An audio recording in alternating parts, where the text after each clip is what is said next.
लक्ष्य कितनी सीटों का लक्ष्य? हमारे शीर्ष नेतृत्व और देश के प्रधानमंत्री आदरणीय नरेंद्र मोदी जी ने स्पष्ट कर दिया है कि इस बार एनडीए 400 पार और भारतीय जनता पार्टी 370 के पार जाकर इस देश में फिर से सरकार बनाएगी। और हम सबका सपना, जिसका संकल्प देश के प्रधानमंत्री आदरणीय नरेंद्र मोदी जी ने लिया है, उस संकल्प को पूरा करते हुए 2047 में एक विकसित राष्ट्र को बनाने की ओर हम आगे बढ़ेंगे। आज तक के एक इंटरव्यू में मोदी ने कहा है कि मेरी नज़र 47 पे है और आप 29 की बात कर रहे हैं। इस बार में निश्चित रूप से मैंने भी इसीलिए आपसे कहा है कि 2047 में विकसित भारत बनाना है। देश के प्रधानमंत्री आदरणीय नरेंद्र मोदी जी वो स्वयं के नाम के लिए काम करने वाले व्यक्ति नहीं है। उनको स्वयं की छवि की चिंता नहीं है। उन्हें यदि चिंता है तो भारत की छवि की चिंता है, और भारत की छवि की वो चिंता करते हैं। इसीलिए शायद वो किसी से डरते भी नहीं, और आगे बढ़ते बढ़ते वो भारत को 2047 में विकसित भारत के रूप में स्थापित करना चाहते हैं। ऐसा उनका सपना और ऐसा उनका संकल्प। सर, मौला कमाल मस्जिद और भोजशाला जुधार में उसका एएसआई का सर्वे कल से शुरू होने जा रहा है, क्या कहेंगे? देखिए, भारत में चारों तरफ भारतीय संस्कृति फैली हुई है। भारतीय संस्कृति के जो भी श्रद्धा के चिन्ह होंगे, उनके संबंध में विधिवत प्रक्रिया के द्वारा भारतीय जनता पार्टी इस बात की खोज करने में लगी है कि कौन कौन से स्थान हमारी भारतीय संस्कृति की श्रद्धा के केंद्र बिंदु हैं। उसमें भोजशाला भी शामिल है। भोजशाला का सर्वे होने वाला है।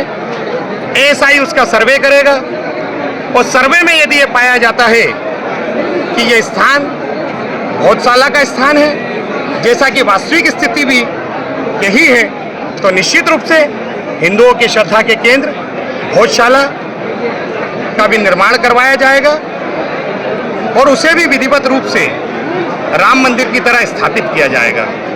रेल की बड़ी समस्या है, ट्रेन की मांग कर रहे हैं। ट्रेन की सर्वे को स्वीकृति रेल मंत्रालय के द्वारा मिल गई है।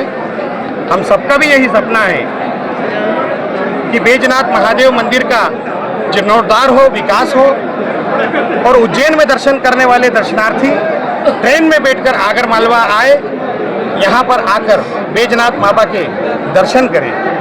इसीलिए हम भी इस बात के लिए सब प्रयासरत हैं कि जल्द से जल्द आगर मालवा में ट्रेन आ जाए।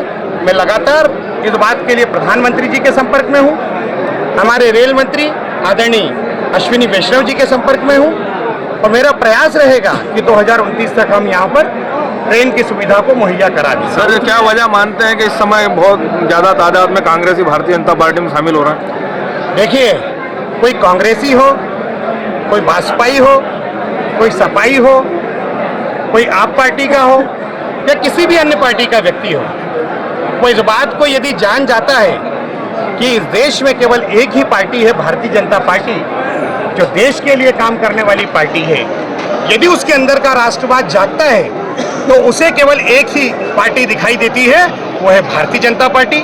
उसे केवल एक ही नेतृत्व दिखाई देता है, वो है नरेंद्र मोदी जी का नेतृत्व। जिन लोगों का राष्ट्रवाद जागृत होता है, जिनके सीने में आग जलती है, जिनके लिए देश की तरक्की की तड़प है, जिनके लिए देश को प्रथम रखने की भावना है, उन सबका भारतीय जनता पार्टी में स्वागत है।